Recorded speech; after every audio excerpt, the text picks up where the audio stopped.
The year is 1801, and Birmingham breathes fire. Tall chimneys spear the sky. Smoke drifts like grey veils across a sun dimmed by industry.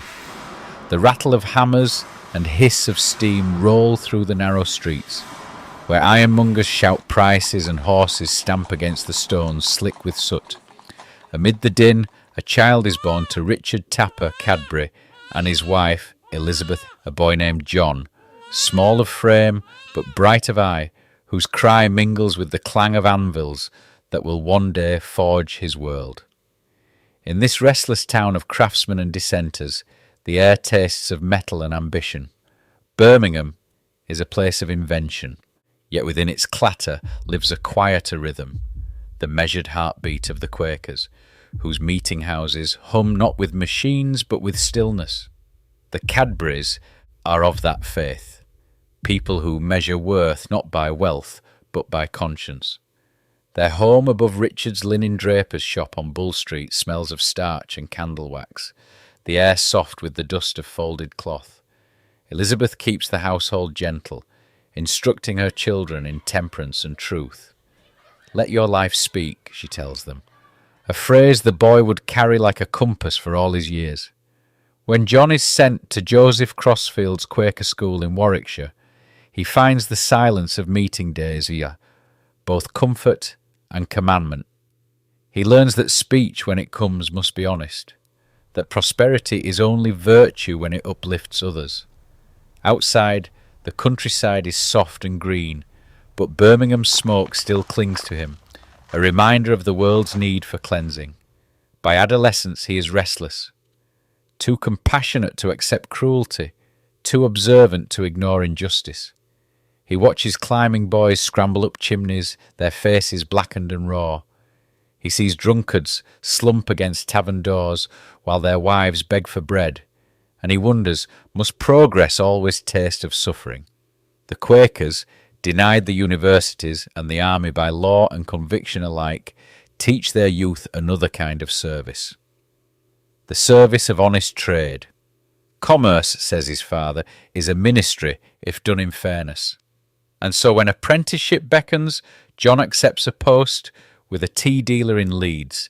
There he learns the subtleties of flavour and the sanctity of quality, how a leaf's aroma can change with the soil, how a dishonest measure cheats not only the buyer but the soul. He returns to Birmingham in his early 20s with a conviction growing stronger than any business plan, that what people consume shapes not only their bodies but their spirits. The city around him grows harsher each year, streets louder, rivers darker, tempers shorter. Gin is cheaper than bread, and the poor drown their miseries in its bite. John dreams of offering them another cup, not one of intoxication, but of comfort. In 1824 he opens a small shop at 93 Bull Street, the same road where he first drew breath. The window glows with polished tins and glass jars filled with cocoa, tea and mustard. Within, the air is thick with the scent of roasted beans and warm spice. Behind the counter stands Cadbury himself, sleeves rolled, eyes intent, stirring chocolate in a brass pot over a small stove. He greets each customer not as a client but as a neighbour, measuring with care, wrapping each parcel as if it were a promise. The passers-by first come for curiosity, then for comfort. They speak of the young Quaker with the serious eyes, who sells a drink that warms without numbing, who speaks gently even to the roughest labourer. His shop becomes a haven amid the clangor of Birmingham, a little island of civility scented with cocoa and hope. Yet John is not content with profit alone. He watches the working men trudge from factories pale with fatigue, their children barefoot, their wives weary. He joins the poor law guardians where he rails against cruelty, against boys forced up chimneys, against overseers who feast while the hungry starve. He does not shout, he reasons, his calm voice more dangerous to corruption than evenings find him at the Friends' meeting house, head bowed among the faithful, his silence full of purpose. When he rises to speak, his words are few weighted, that every man and woman deserves dignity, that kindness is not weakness, but strength refined. By his 30th year, the rhythms of his life have settled, business by day, service by night. Yet within him grows a restless ambition.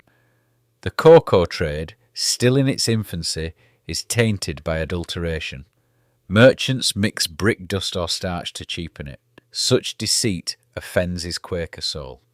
If he is to sell chocolate, it must be pure, a drink that nourishes body and conscience alike. He experiments late into the night, the small firelight glinting on copper pans, the fragrance of roasting beans rising through the rafters. Outside, the street sleeps beneath a haze of coal smoke. Within, a revolution simmers quietly in a single pot. When at last he perfects his blend, rich, dark and honest, he feels not triumph, but peace. He names it simply Cadbury's Cocoa, and it bears not a slogan but a promise. The years ahead will test him, but in that moment, standing in the lamplight of his shop, the young Quaker senses what he has begun. Not merely a business, but a moral endeavour, a drink to steady hands that might otherwise tremble with gin, a sweetness to remind a harsh world of gentler things. And so begins the story of a man who sought to sweeten life itself. While others shouted their principles from pulpits, he lived his. The Quaker creed, simplicity, honesty and peace, shaped every gesture, from the way he measured tea to the manner he addressed a servant. He believed that goodness should be plain yet persistent, like the steady tick of a clock in a restless room. In the Birmingham Friends meeting house, the stillness was so deep one could hear the scrape of a chair leg echo like a sermon. John often sat with his hands folded, eyes lowered, waiting for the inner voice that Quakers called the light. When he rose to speak, his words were slow, thoughtful, never wasted. He spoke of temperance, of charity, of the duty to lift those whom the city's industry had ground beneath its wheels. Beyond the meeting walls, Birmingham groaned beneath its own creation. The canals glistened with oil, the air hung thick with iron dust. Workmen coughed black phlegm into their sleeves and trudged home to alleyways that reeked of smoke and gin. The streets near Digbeth stank of slaughterhouses, their runoff trickling between the cobbles. It was here that Cadbury's conscience grew restless. For what good was faith if it left the world unsoftened? He began to speak not only within the meeting house, but in public halls, his calm voice carrying through the murmur of larger crowds. He could not abide the hypocrisy of officials who feasted on mutton while children went barefoot.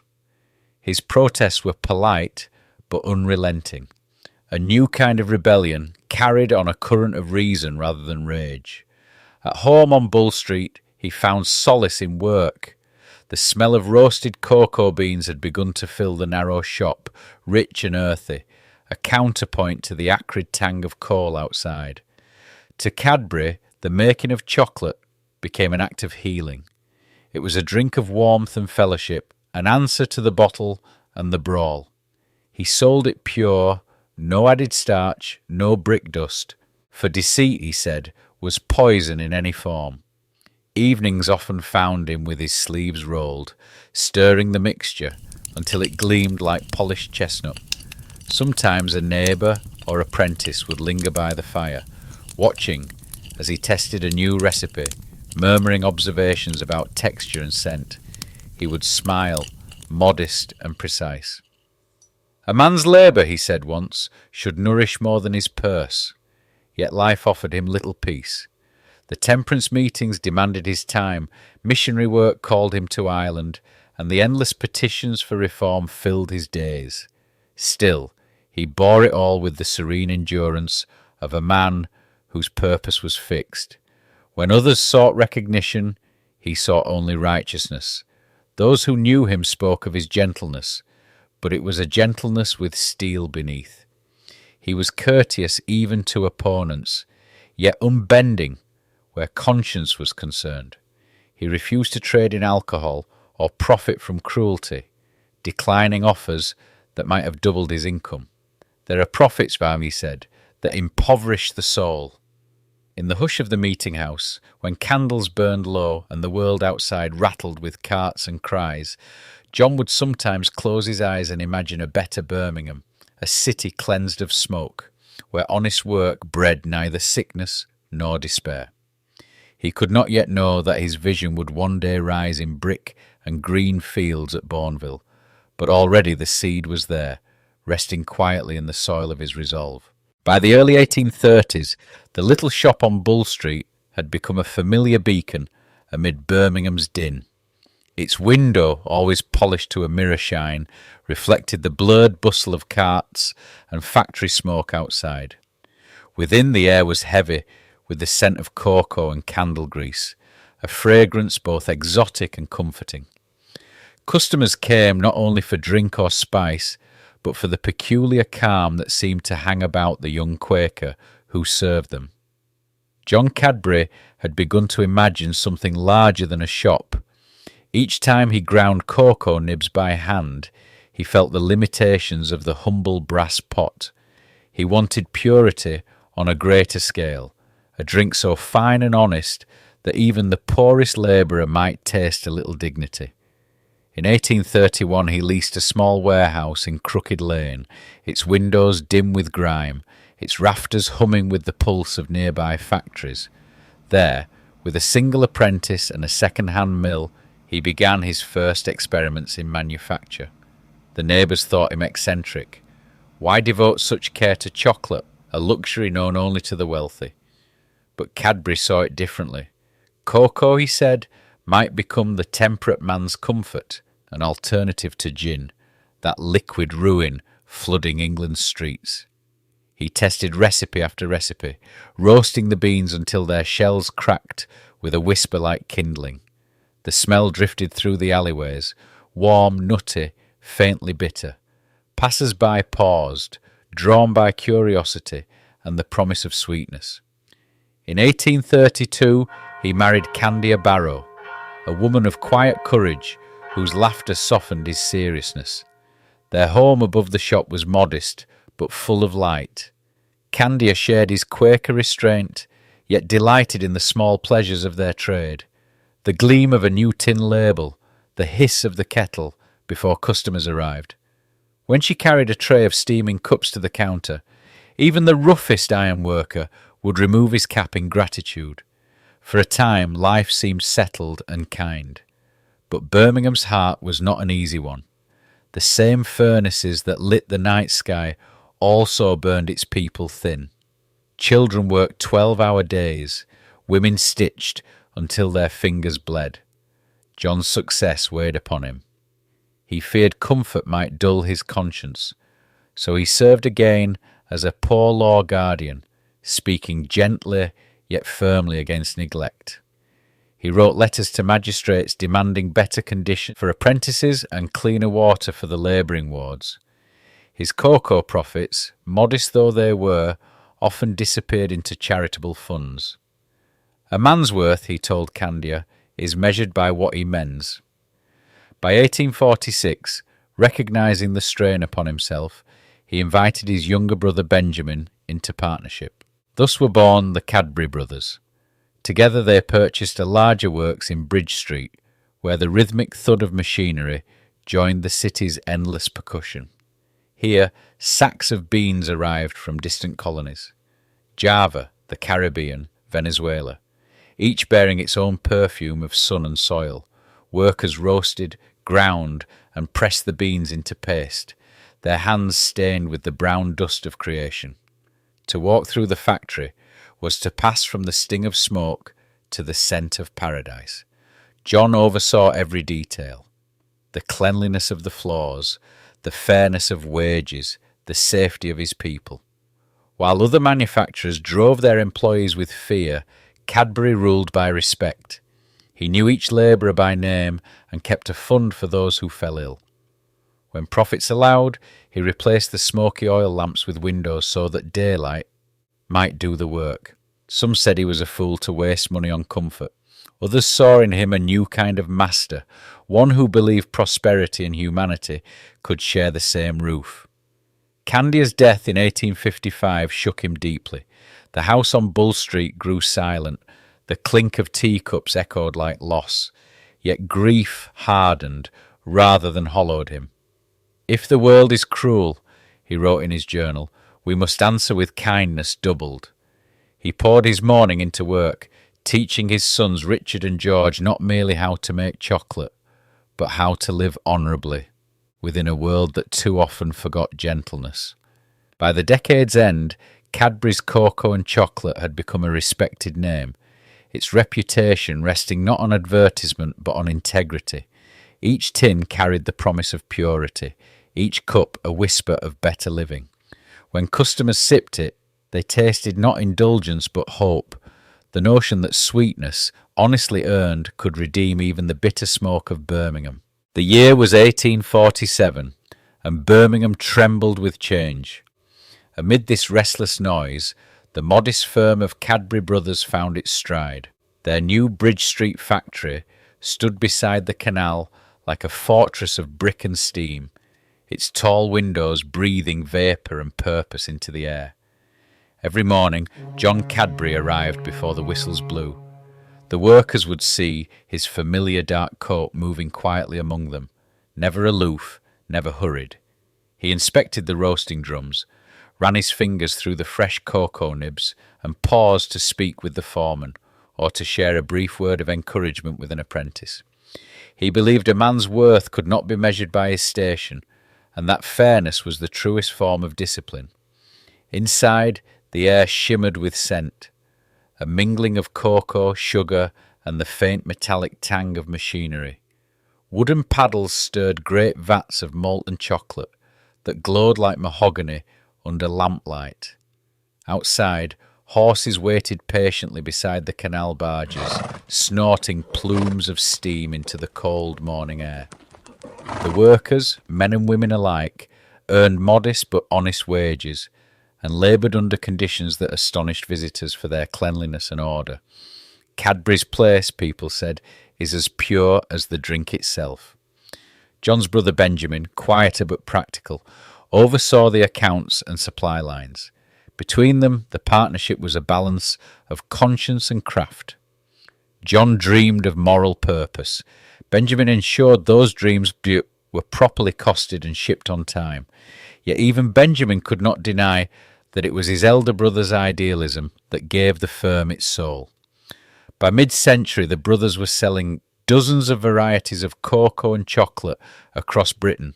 Their tins, plain but elegant, bore the family name as if it were a guarantee of decency. They refused to advertise in the florid style of their rivals. John considered such boasting vulgar. Instead, he relied on the simple persuasion of quality. "Let the product," he said, "speak our character." But success came shadowed with sorrow. In 1856, weary from grief and labour, the brothers dissolved their partnership by mutual consent. Benjamin withdrew from business, and John, whose health had begun to wane, turned his thoughts to retirement. The death of Candia a year earlier had left him hollowed but not defeated. "There are times," he told a friend, "when God requires a man to pass the torch before he falters." That torch was taken up by his sons Richard and George, young men of conviction who had inherited both their father's stern morality and their mother's warmth. Under their guidance, the firm began to stir with new life. The brothers experimented with improved presses and purer butter extraction, producing a smoother, finer chocolate that could rival any in Europe. John, though officially retired, often visited the works, his steps slower now, but his eyes as keen as ever. He would linger by the cooling tables, breathing the familiar fragrance, and smile faintly. "You have made the drink an art," he told them once, "but remember, it began as a prayer." Even in withdrawal, his mind turned toward the welfare of others. He spoke publicly against the poisoning smoke of factories, urging Parliament to recognise the rights of workers to breathe clean air. He petitioned for humane treatment of animals, for Sunday schools, for temperance societies. When asked why he meddled in so many causes, he replied simply, "Because cruelty wears too many faces." At home in Edgbaston, the elder Cadbury's days unfolded in quiet rhythm. Morning walks beneath elm trees, afternoons among ledgers and letters, evenings at the meeting house. The world beyond his garden wall was changing faster than ever. Railways roared, telegraph wires hummed, and cities grew swollen with souls in search of work. Yet John remained steady, a man of an older order, who believed progress must walk hand in hand with mercy. The workers at Bridge Street still spoke of him with affection. They remembered his calm presence in moments of crisis, his refusal to dismiss a man for a single mistake, the way he would bend to speak with a child whose father had taken ill. To them, he was not merely an employer, but a kind of guardian, proof that business need not devour its own humanity. By the dawn of the 1860s, the foundations of his life's work were laid firm. His sons would soon carry the company into a new age, one that John himself might scarcely recognise. But his influence lingered like the aftertaste of good chocolate, warm, subtle, enduring. He had built more than a business, he had built a philosophy, and though he no longer stood behind the counter at Bull Street, the world would go on tasting his faith in every honest cup.